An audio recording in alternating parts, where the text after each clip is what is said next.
evening moment we're trying to provide every night of counting the Omer, that tradition that, besides all of its meaning, just gives us another reason to stop and pause and reflect.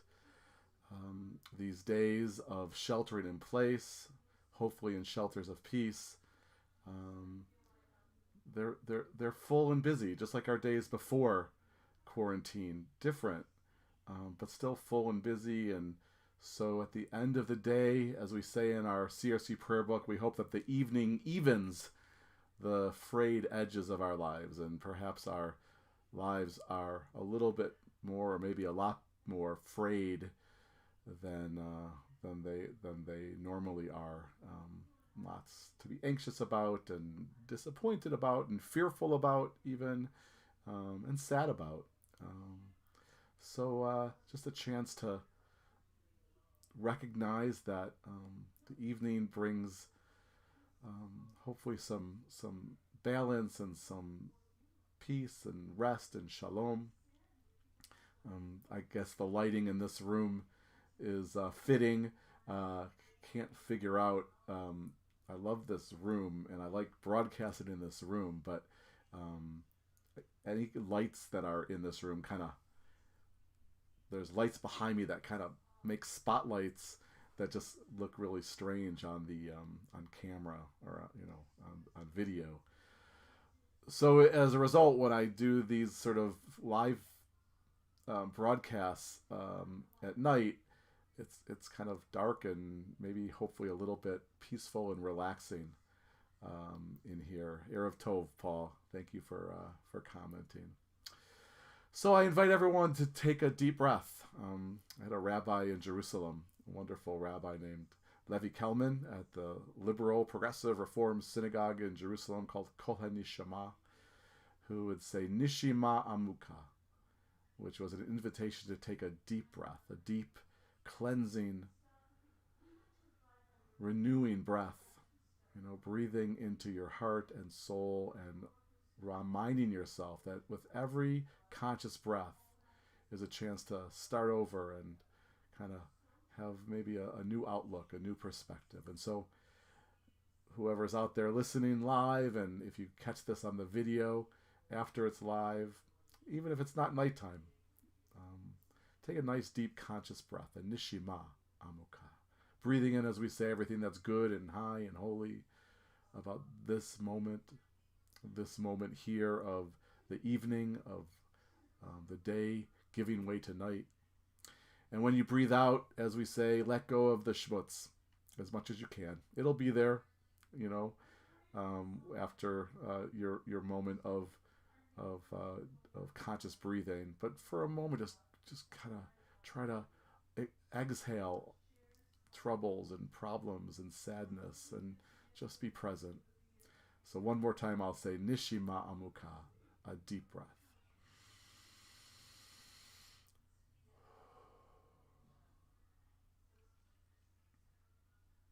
Amen. It's a prayer in itself, a breath. So I thought I would tell a story tonight. Just kind of in the mood. Maybe it's the setting, the light in here. We've been trying to offer teachings, songs, stories, before we actually do the ritual, the mitzvah of counting the specific day of the Omer. So I thought I would tell a story. It's a story I learned a long time ago. A story that others tell much better than me, other storytellers. But I'm going to give it a try. Maybe even a story you've heard already. It's certainly comes from the Native American tradition. It's a creation story, which we Jews are familiar with, a creation myth, and those are beautiful because it's about the human desire to explain things, to try to figure out why does, it's the same impulse that ultimately gives science its will to live. We want to explain how does the world work, and why is the world like it is. And sometimes it comes in the form of science, and it also comes in the form of legends, and we have to know what's what. We have to know what's scientific and what's legend legendary.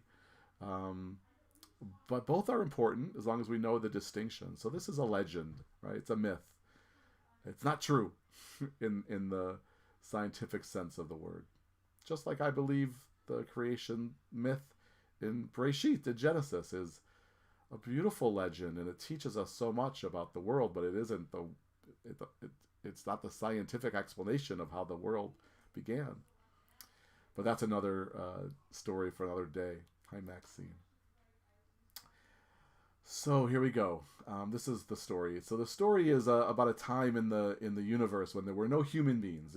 The Earth was populated by animals, of course, plants and rocks and mountains and fish, sea life, but it was really the animals of the earth that sort of held sway and made the world go round. And it was a time of great harmony between all the various animals, even though they were all different species and different types of animals, and they looked different from each other, four-leggeds and multi-leggeds, and winged animals and the swimming animals. They all got along until they didn't, and there came a period of great fighting and hatred and mistrust and enmity between the various creatures, the various animals, and it got to the point where the world just seemed chaos almost all the time. The fighting and the yelling and the blaming and the hatred and the violence was overwhelming. And somewhere in this universe was a creator. And the creator, as you would imagine, was very displeased by what the creator was seeing down on Earth with the animals. And at one point, the creator got so fed up with all that was happening, with all the awful behavior on Earth between the animals, that the creator decided to just throw a blanket over the universe. And so that's what the creator did. And then a world that had previously been filled with light all the time. There was no night. There was only day. There was only light. Then the world went dark. And it was always night.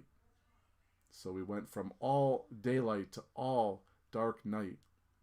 And of course, this threw the animals into confusion and terror even. They had never experienced darkness before. And now all of a sudden it was omnipresent. It was everywhere.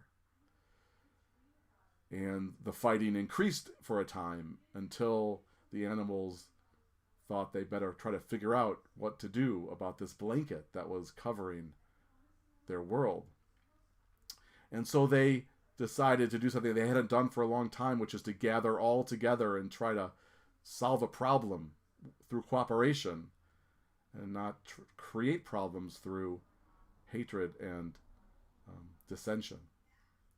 And they started to try to come up with solutions, and they still weren't in a fully cooperative mode because all the different animals were trying to speak over the others, and finally the mighty eagle was the loudest voice and said, "I can take care of this by myself. I'm a mighty eagle, and not only can I fly, but I'm strong. So when I fly all the way up to the blanket, I'll be able to tear it off." Creation. And so the animal said, "Okay, eagle, give it a go."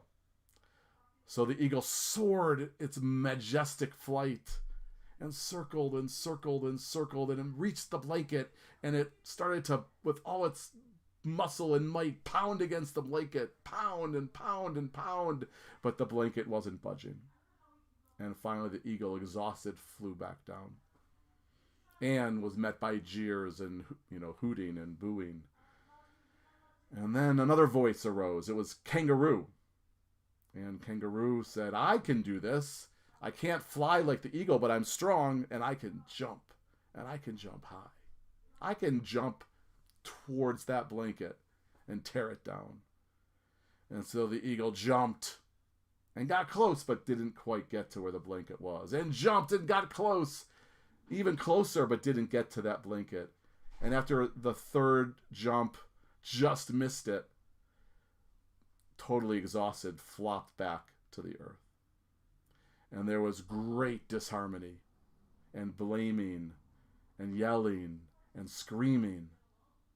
And then a very, very tiny voice, almost inaudible, but somehow broke through the chaos, came a squeaky, high, almost mini voice. And the animals looked to try to find the source of the voice, and it was Hummingbird, the little teeny hummingbird that everybody just sort of, especially in the days of fighting and disharmony, everyone just didn't even pay attention to. But the hummingbird was trying to speak, and finally the animals got quiet enough for the hummingbird to be heard. And the hummingbird said, "I think I can do it." And oh, the animals laughed. They got a big kick out of that one. And the hummingbird said, "No, really, I think I can do it." And finally, out of desperation and maybe even desire for entertainment, the animals said, "Okay, hummingbird, you go." And the hummingbird couldn't fly like the eagle, and the animals even got it together enough to sort of make a little bit of a tower out of themselves so the hummingbird could get up a little bit higher, get kind of a start, you know. And so the hummingbird climbed up over the backs of the various animals that had kind of put themselves into a pyramid of sorts, a ladder of sorts. And then the hummingbird took off, and it was not as fast as the eagle, and didn't soar like the eagle, and didn't have the strength of the kangaroo.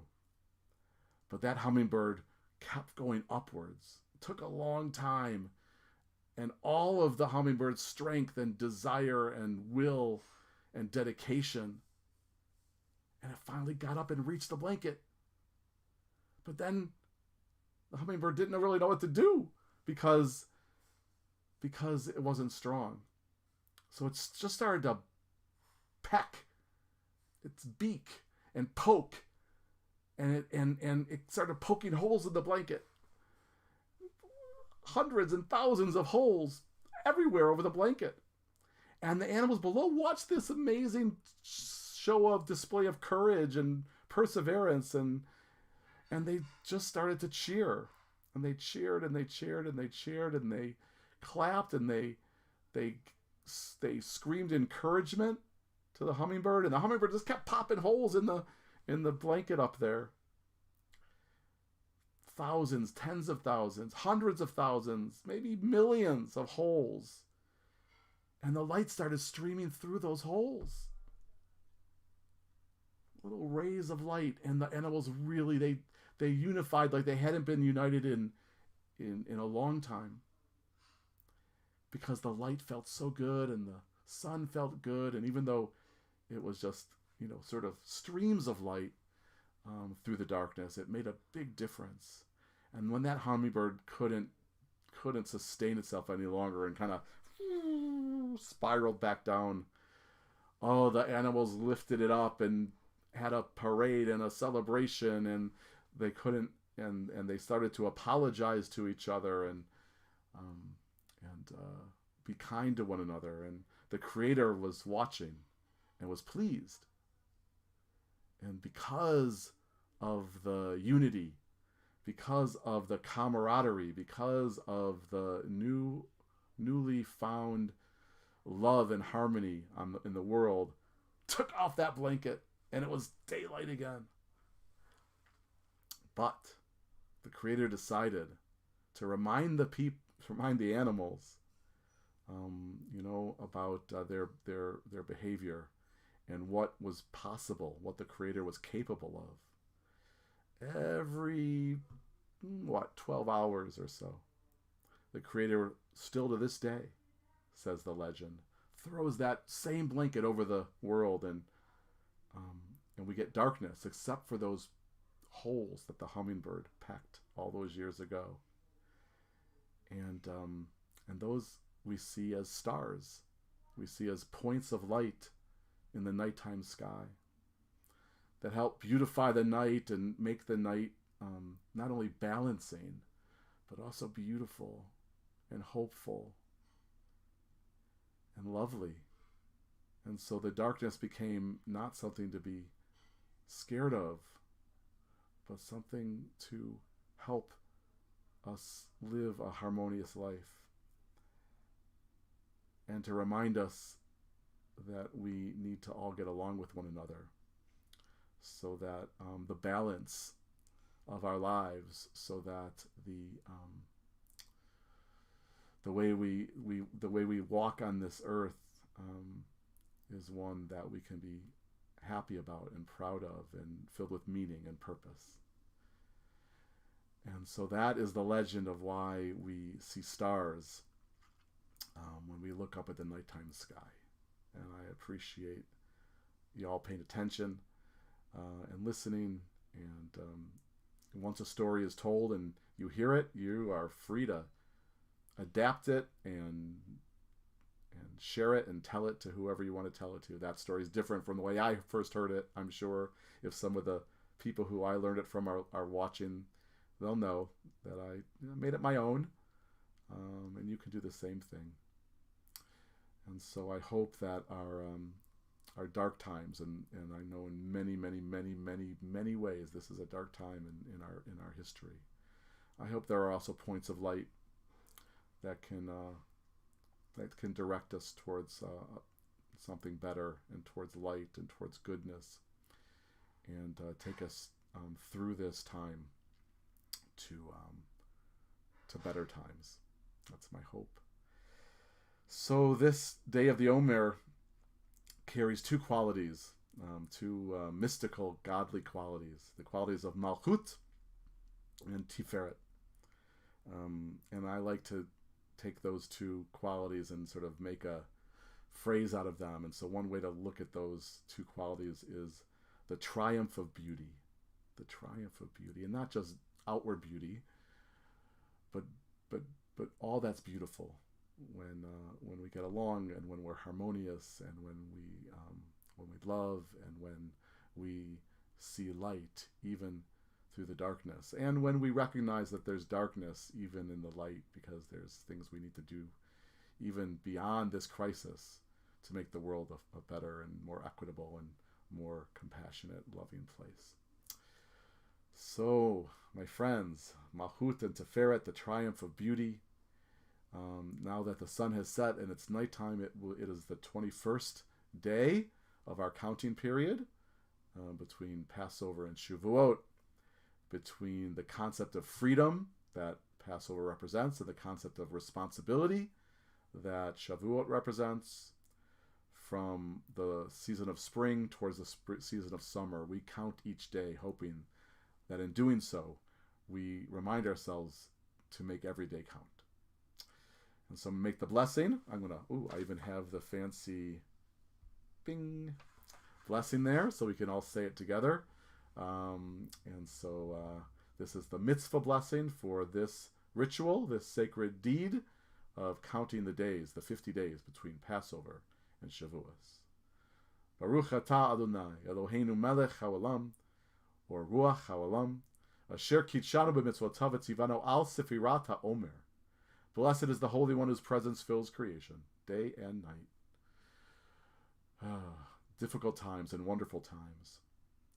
Who teaches us mitzvahs, sacred deeds that fill our lives with meaning and purpose and dignity and holiness, including this mitzvah, this sacred deed of counting the days during this time of year between these two holy days. And so this is now the 21st day of the Omer.